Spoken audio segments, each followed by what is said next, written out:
নমস্কার বন্ধুরা, আমি জ্যোতিষাচার্য চন্দ্রানী ভট্টাচার্য। আজ আবার আপনাদের সামনে আরেকটি নতুন ভিডিও নিয়ে উপস্থিত হয়েছি। খুব শীঘ্রই আসতে চলেছে আমাদের বাঙালিদের সবচাইতে পছন্দের এবং প্রিয় উৎসব, সেটি হলো দুর্গাপুজো উৎসব। এই উৎসবটির জন্য আমরা সারা বছর অপেক্ষা করে থাকি। আমাদের নানান রকমের পরিকল্পনাও থাকে এই উৎসবটিকে ঘিরে। এই উৎসবের প্রস্তুতি মোটামুটি আমরা 1-2 মাস আগে থেকেই নিতে শুরু করে দিই এবং এই সময়টিতে আমরা নতুন ভাবে নিজেদের যে পরিকল্পনাগুলো সারা বছর ধরে করেছি সেগুলোকে বাস্তবায়িত করার চেষ্টা করি। আসুন জেনে নেওয়া যাক এই মাসটিতে আপনার রাশি অনুযায়ী কেমন যাবে এবং আপনার আর্থিক পরিস্থিতিও কেমন হবে। আপনার যে পরিকল্পনাগুলো আছে সেই পরিকল্পনাগুলো কতটা আপনি বাস্তবায়িত করতে পারবেন। আপনার রাশি কি বলছে?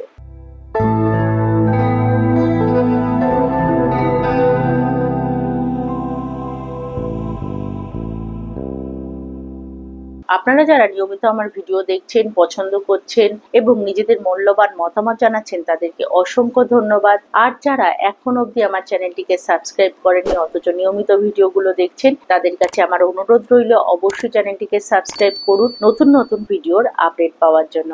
আসুন জেনে নেওয়া যাক এই সেপ্টেম্বর মাসটিতে সিংহ রাশির জাতক জাতিকাদের কেমন সময় কাটতে চলেছে। সিংহ রাশির জাতক জাতিকাদের এই মাসটিতে তাদের অধিপতি গ্রহ রবি তাদের রাশিতে অবস্থান করছে মাসের প্রথম দিক থেকে। সেই জন্য এই সিংহ রাশির জাতক জাতিকাদের নিজেদের ব্যক্তিত্ব বা নিজেদের সেলফ কনফিডেন্স অনেক বেশি পূর্বের তুলনায় দেখতে পাওয়া যাবে। তাদের আশেপাশের মানুষরা তার দ্বারা অনুপ্রাণিত হতে পারে। তাদের কাজকর্ম বা তাদের অ্যাক্টিভিটির জন্য অনেক মানুষ তাদের প্রতি যথেষ্ট আকর্ষণও অনুভব করতে পারে। এই সময়টিতে তাদের যে ধরনের কাজ করার ক্ষমতা বা যেই ভাবে তারা জীবনকে এতদিন ধরে এগিয়ে চলেছে তার তুলনায় এই মাসটিতে তারা নিজেদের পরিকল্পনার মধ্যে বেশ কিছু পরিবর্তনও আনতে চলেছে। সিংহ রাশির জাতক জাতিকাদের রাশির মধ্যে যেহেতু রবি বুধের অবস্থান রয়েছে, বুধাদিত্য যোগ সৃষ্টি হচ্ছে, তার ফলে তারা নতুন পরিকল্পনা বা যে ধরনের কাজগুলো তারা করছেন সেগুলোকে যথেষ্ট বুদ্ধিমত্তার সাথে তারা সেটাকে এগিয়ে নিয়ে যাওয়ার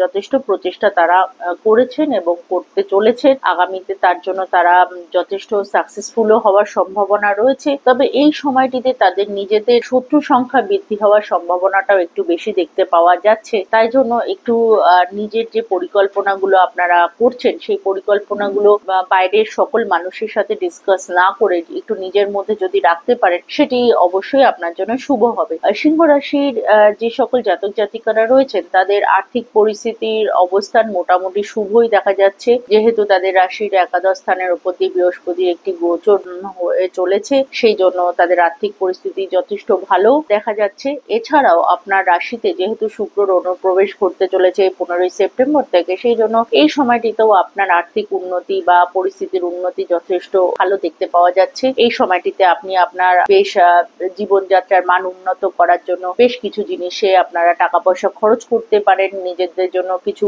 ভালো জিনিস কেনাকাটা করার আপনাদের মনের মধ্যে পোষণ হতে পারে। নিজেদের বাড়ি ঘর তো রেনোভেট করা বা নিজেদের গাড়ি কেনা বা এই ধরনের পরিকল্পনা আপনাদের মধ্যে আসতে পারে।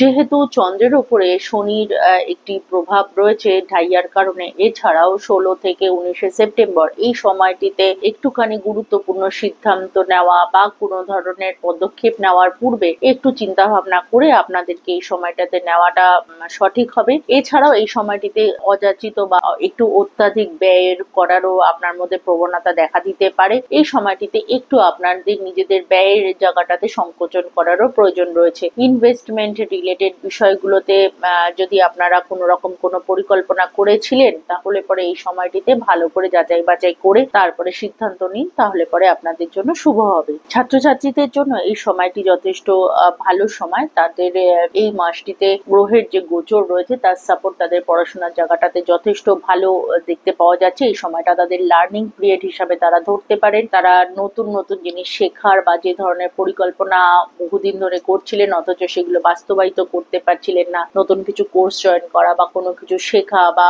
কোনো কিছু ভাবনা চিন্তা করা, আর যে কিভাবে নিজেদের পড়াশোনার জায়গাটাকে আর একটু বেটার করা যায়, সেই ধরনের জিনিসগুলোতে তারা এই সময়টিতে ফোকাস করতে পারবে। এই সময়টিতে যদি তারা তাদের পড়াশোনার জন্য কোনো ইলেকট্রনিক্স ডিভাইসের মাধ্যমে পড়াশোনা করছেন, তাহলে পরে একটু নিজেদের পড়াশোনার সময়টাতে খেয়াল রাখবেন যে আপনারা পড়াশোনা সংক্রান্ত রিসার্চ করতে করতে অন্য কোনো কাজে অনেক বেশি সময় মোবাইল নিয়ে ব্যস্ত হয়ে যাচ্ছেন কিনা বা সোশ্যাল মাধ্যমে ব্যস্ত হয়ে যাচ্ছেন কিনা, সেই জায়গাটা একটু দেখবেন। হতে পারে আপনারা অনেক বেশি সময় আপনাদের ইলেকট্রনিক্স ডিভাইসের সাথে কাটানোর জন্য আপনার যে মূল ফোকাস, যে বিষয়টা নিয়ে আপনি পড়াশোনা করতে বসেছিলেন, হয়তো সেই জিনিসটা বাদ দিয়ে বাকি সবকিছুই হচ্ছে। তো এই সময়টিতে একটু নিজের ফোকাসটা মাঝে মাঝে হারিয়ে যাওয়ার সম্ভাবনা রয়েছে। আর যেহেতু রাহুর একটা প্রভাব আপনার রাশির উপরে রয়েছে, তার জন্য এগুলো হতেই পারে।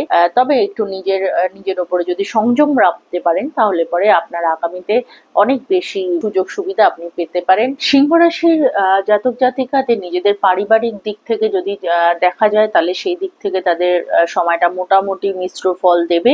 প্রেমের সম্পর্কে জড়িত রয়েছেন তারা এই সময়টিতে হতে পারে তাদের যে পার্টনার রয়েছে তার সাথে কিছু ঘোরাঘুরি বা শপিং ইত্যাদিতে সময় কাটাতে পারেন। একে অপরকে বিভিন্ন রকমের গিফটসও এই সময়টাতে আপনারা দিতে পারেন। এই সময়টা তাদের জন্য মোটামুটি শুভ।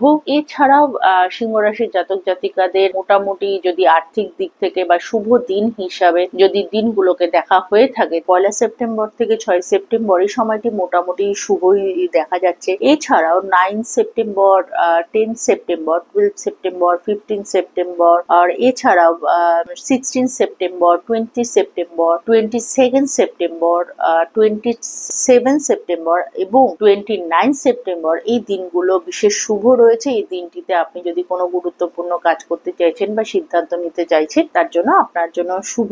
সিংহ রাশির জাতক জাতিকারা প্রতিকার হিসাবে সেপ্টেম্বর মাসে প্রতিদিন সকালবেলাতে কাকদের উদ্দেশ্যে কিছু খাবার দিন। এতে তাদের আর্থিক পরিস্থিতি এবং মানসিক স্থিতি অবশ্যই স্টেবল হবে। যদি আপনাদের আমার ভিডিওটি ভালো লেগে থাকে, তাহলে অবশ্যই লাইক, কমেন্ট এবং শেয়ার করতে ভুলবেন না। ধন্যবাদ সকলকে। খুব ভালো থাকবেন। নমস্কার।